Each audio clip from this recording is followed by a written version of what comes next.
Hindi po eh. Kasi ulitin ko po, parang back to zero po to.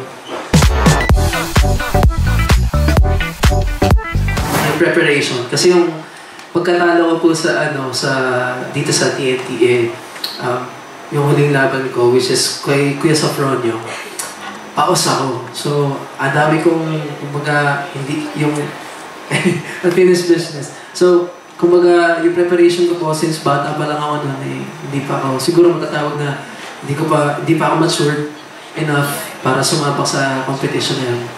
And, masasabi ko na yun, naging parang, sobrang naturo sa akin na maging mature pa po para sumabak pa sa mga competition like in The Clash kanina. So, for the second question po, parang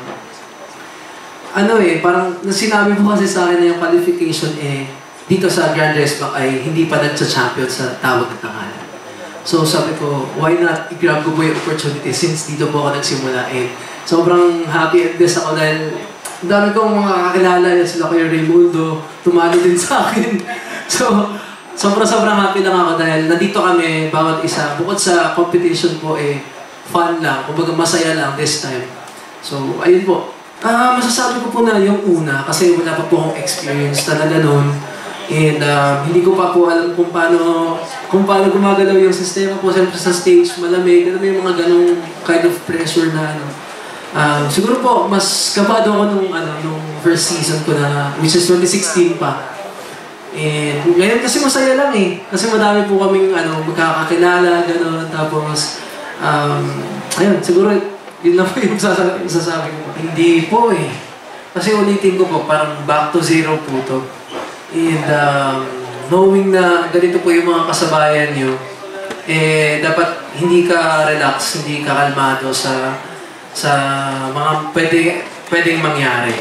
And feeling ko hindi talaga siya advantage kasi halos lahat dito magagaling. I mean, lahat mula sa bata hanggang sa pinakamatanda po dun sa dulo. Joke lang po. Pero ayun.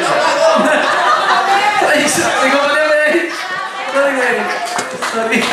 For me, po kasi, tingin ko naman po, pero syempre hindi naman po ako perfecto and syempre meron naman po talagang mas magaling at mas may mga nag-improve katulad nga po ng sinabi ng ating orado na sa lahat po talaga, as in nasala talaga yung mga contestants natin. And syempre, sa mga na-experience ko din po and sa mga struggles din and hindi naman disappointment, parang struggles din na na-experience ko. Siguro dun na lang ako kumukuha ng improvement para sa sarili ko and para sa performance ko.